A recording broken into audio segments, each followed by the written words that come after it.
No, I don't think it's fucking appropriate for JD Vance to prosecute Destiny for speech, okay? What are you guys, stupid? If they want to prosecute him for like CSAM, that's fine. That's totally appropriate, okay? All our hostages, God damn it. and the IDF will deploy themselves in a way that they will be able to control all those areas that the Hamas are in control of. People said, oh, Hamas were willing a year ago or more to release them all without us withdrawing fully from the Gaza Strip. Well, that was a lie. What brought this change in their stand was only the military pressure and the political pressure that we wielded upon them. But thanks to the bravery of our soldiers and everyone's work here, we managed to withstand all the pressure that was wielded upon us. Had we not done that, we would have left Gaza without barely any achievement. We wouldn't have been able to take over the Philadelphia axis. We would have, yes, managed to actually bring to the end of death and everyone else. But above all, we would not have actually removed and eradicated that nuclear threat against the state of Israel. It was a historic achievement that will be written down in the annals of history.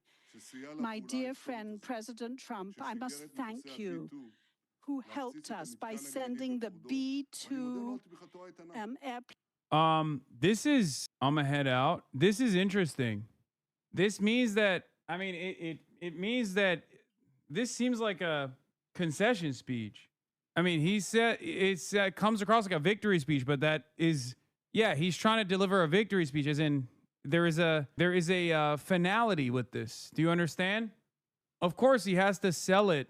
Of course, he has to sell it to the Israeli public like he got all of his wishes across. But this is very, very different than prior instances where he was told it's over, or where he was told like, oh, ceasefire time. In the past, when he was told it's ceasefire time, he was like, fuck no, it's not. This right here is him basically trying to tell the Israeli public, like, guys, we got all of our wishes across. We did it. Mission accomplished.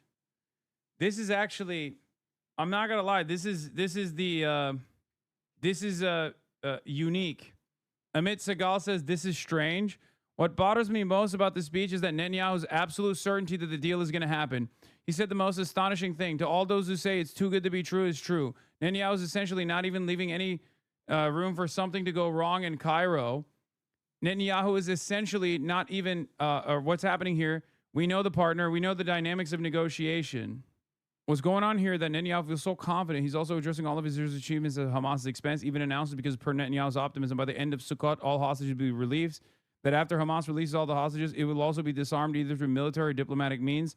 Something here seems very strange to me, and I'm not sure it's right for the Israeli prime minister to get up and say this is guaranteed even before getting into details of how to implement it. I mean, it's obvious that he is trying to say, like, you know, we're done. And he's not going to say we're done and we lost. He's going to say we're done and we achieved all of our military objectives. What's interesting here is that he's saying we're done rather than saying we're not done. Because in the past, ceasefire deals have been presented and he has turned around and said, we're not done. Of course, there's no real ceasefire. We're going to keep bombing. Don't worry. He even said that after his White House meeting, if you remember. He said that, but he's not saying that right now. And his steadfast stand and help, and he bombed the nuclear facilities. And we would not have been able to achieve that. People said it was too good to be true. Well, I'm telling you, it is true. It really is true. And with the help of God, it'll help, and it will happen very soon. I have guided the negotiation team under the auspices of Dermer to really make this negotiation only last for a few days. And you heard that President Trump, he is not going to suffer any of those sort of delays on the part of Hamas. And we said that the Hamas will be disarmed and there will be a demilitarization of the Gaza Strip. It'll be done either by us or in a political way, either in the easy way or in the hard way, but it will be achieved. I would like to thank all the security forces and the IDF. You are heroes. I salute you. I embrace all the bereaved families who sacrifice, those who they cherish the most, and all those who suffered so much and sacrificed themselves. And all are wounded. I wish you health, but it is thanks to all of you, and you also, the citizens of the State of Israel, who have been so resilient and stood steadfastly in such tough days, while we were destroying our enemies from Yemen, if we're talking about in the Hezbollah and the Hamas, from one victory to the other, together we are changing the face of the Middle East, and we will continue working in such a way till the eternity of the State of Israel. It says in the Bible that, yes, if we continue thus, then we will be strong and steadfast. So the words there of Prime Minister Benjamin Netanyahu, short, certainly, and an hour and a quarter late. He said to the families, "We have never, ever forgotten you. We share their prayers. They will soon embrace their family members." He said Hamas will release all our hostages. He thanked President Trump and said President Trump won't suffer Hamas delays. Also mentioned America's bombing of Iran's nuclear facilities. He said the demilitarization of Gaza will happen. I salute all the brave families. Thank you to those wounded in the war. And finally, he thanked the Israeli citizens as well. Well, our Middle East correspondent, Adam Parsons. Worst case is that this is yet another scheme and they're faking it and they're going to take out the hostages because it's been like somewhat of a political hurdle for Netanyahu and Israel, I guess. And then they're going to immediately keep bombing and implement the Rafah concentration camp, ethnic cleansing campaign. That's the worst case. I'm not saying that that's going to happen. You asked me what the worst case scenario is. That's the worst case. What is this? Kristi Noem says ICE was attacked by a coordinated assault in Chicago and wants to send troops. Oh, God.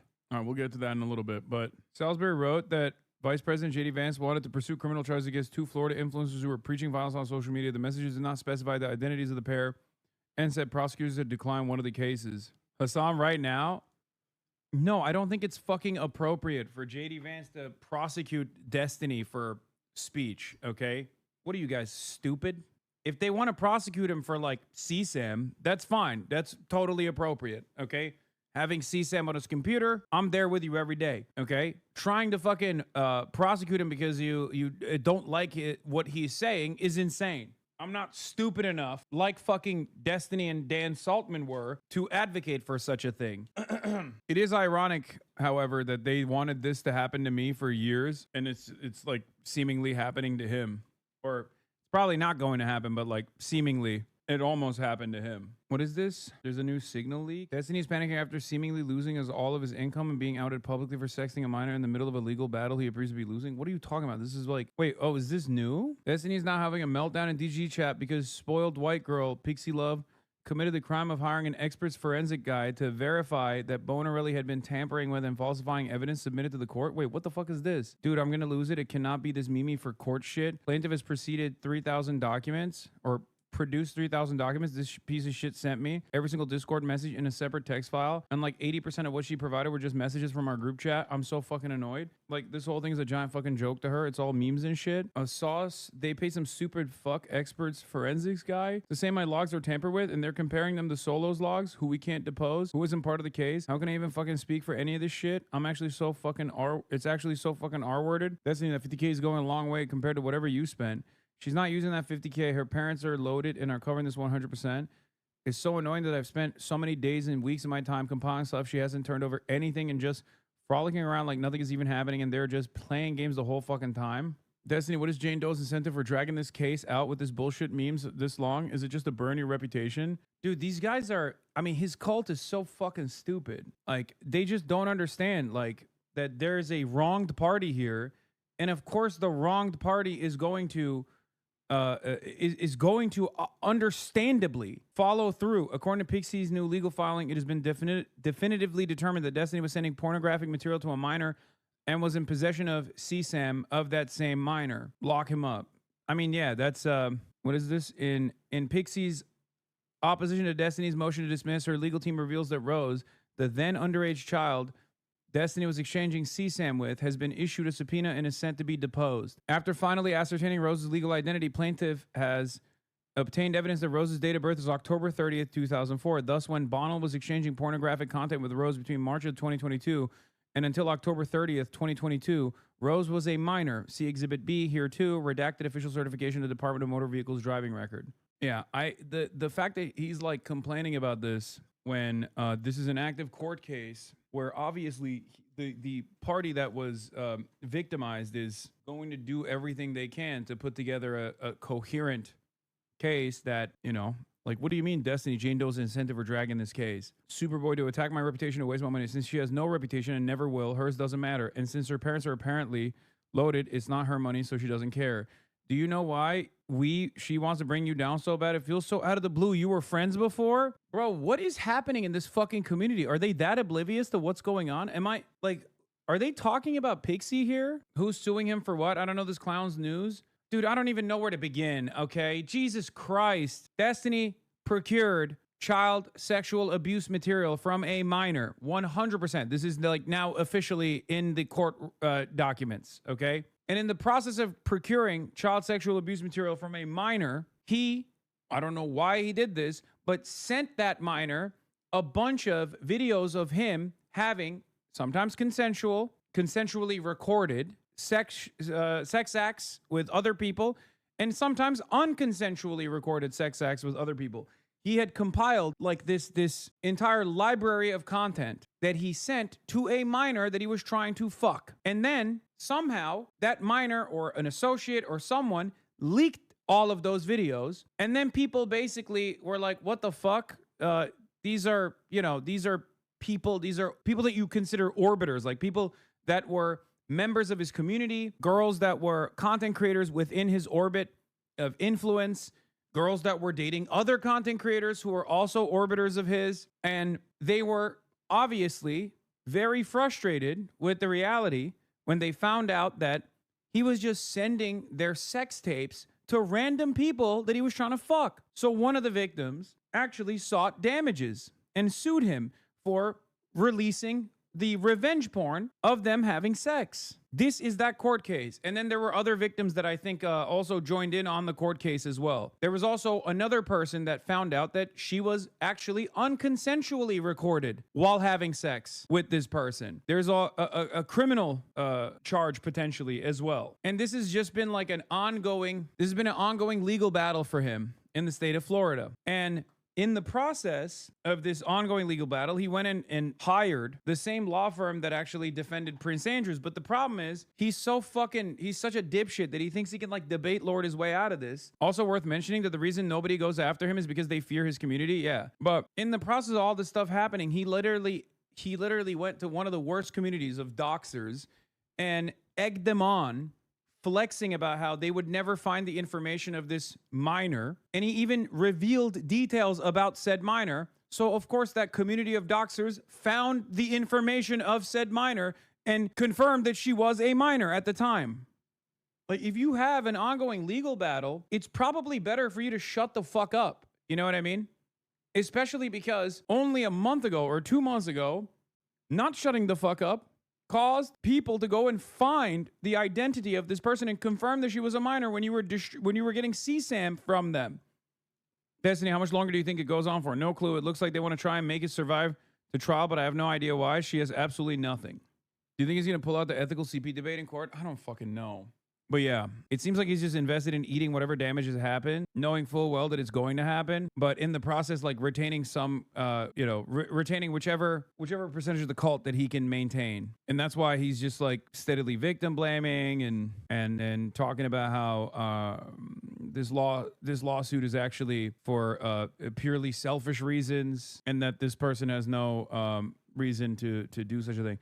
Like the smart thing to do in this situation would be to just shut the fuck up, you know, let your lawyers do the talking. But he's obviously not doing that because he thinks, well, whichever way the court case goes, it doesn't really matter. Yeah, sure, I eat a lot of damages, but like I would need to retain a sizable chunk of my audience that's like hemorrhaged. President Trump is ordering a review of Oregon's federal funding as Antifa chaos continues in Portland. Meanwhile, radical agitators have spent nearly 100 nights straight laying siege outside the city's ICE facility.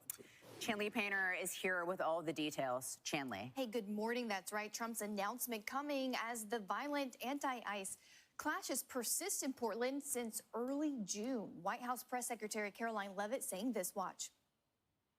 President Trump will end the radical left's reign of terror in Portland once and for all. The president has directed Secretary Hegseth to provide all necessary troops to protect war-ravaged Portland and any ICE facilities under siege from attack by Antifa and other left-wing domestic terrorists. This is not peaceful protesting. This is left-wing anarchy. ICE's Portland director says the facility is under constant attack with little help from local police because of political directives from city leaders. And the nightly protests have escalated beyond just chants and signs. Bottle rockets are striking ICE buildings, rocks are shattering windows, lasers targeting officers' eyes, and barricades blocking vehicles. Dog, what you're describing is at most a fucking nuisance. What you're showing, on the other hand, is military gear wearing cops beating the fucking doorknobs off of tax-paying citizens while deploying chemical weapons on them. Like, the disproportionality here is so severe. And what's crazy is that Americans don't realize that. Like, they have no way of looking at the situation and being like, okay, so you're telling me that these guys are throwing like bottles and stuff, and then the cops come in with chemical weapons that are banned in combat and deploying said chemical weapons as a mechanism for crowd control against tax-paying citizens while they got like military gear on? I don't know. You see this fucking insane video that went mega viral? Oh, I did, yes. Portland ICE agent jumps into a brawl to pepper spray a frog in the ass. Except people are laughing about this, but what's crazy about it is like that literally is a fucking is for breathing. He identifies the one area for like air to come in and out of the fucking costume and then pepper sprays it. Like he's hotboxing the dude, turning it into a fucking gas chamber. It could have killed him.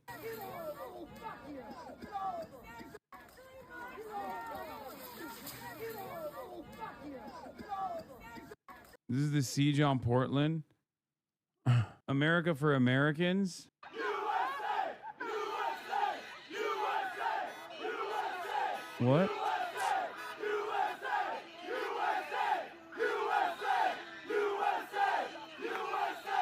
I'm confused by what this is. America for Americans, we are asleep no longer. Why does the Department of Homeland Security's Twitter account constantly post like, oh, this is in front of an ICE facility? That's so funny. Wow, sick, man. Hell yeah, dude. You guys have a real movement right there. No, but the question is, why does the Department of Homeland Security constantly post like AI Nazi shit, but in the lamest way possible too? They constantly post like a fucking Groiper. Like they post like friend memes. They post shit like this. Like they post like an angsty teenager. Meanwhile, they're the social media apparatus for an incredibly violent tool of the federal government. I don't understand it. Like, who is this PR for? I'm Brian Kilmeade. And I'm Ainsley Earhart. And click here to subscribe to the Fox News YouTube page to catch our hottest interviews and most compelling analysis.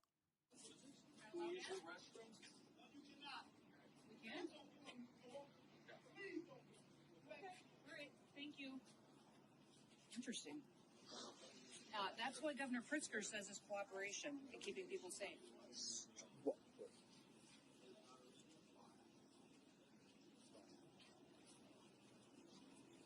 So why wouldn't they let you in? What's been going on here? What's been going on here, Secretary? Oh, that's Benny Johnson. That's 100% Benny Johnson. A Tim Pool journalist was arrested and that person contacted DHS that led to the escalation that's being seen in Oregon now. To go out and do some operations to pick up some guys with criminal convictions on them, and the city police wouldn't even let us use a restroom. And you were just blocked by a worker here from the city? Worker at the municipal building here in Broadmoor would not allow us to go in and to use the restroom at the police station. So as much as these local leaders and governors talk about cooperating and having the backs of our law enforcement officers, this is what we have to put up with every single day. And all we're doing— No, they literally say they don't want you there. So they're abiding by the wishes of their constituents. And nobody's out here being like, please come to Illinois. As a matter of fact, they've made it clear. They're like, don't come to Illinois. We don't want you here. is getting criminals as terrorists, and we're telling gang members off the streets to make families safer here. It's ridiculous. I mean, is impeding law enforcement? I mean, this is a real problem around here. Impeding law enforcement. What, not letting Kristi Noem piss in the fucking police precinct is not impeding law enforcement, dude. These guys are so funny. You are tactically engaging in a kinetic action that is impeding and obstructing my piss. As an honorary member of law enforcement, you are impeding on law enforcement activity. This is criminal misconduct. Please allow me my moment of reprieve. I must tactically disassemble my bowel movements. Love you guys, and I will see you tomorrow, okay? Hopefully, I'll see some of you tomorrow. Starting off in LA time at 3 a.m. Pacific, 6 a.m. Eastern time. See you there. Peace.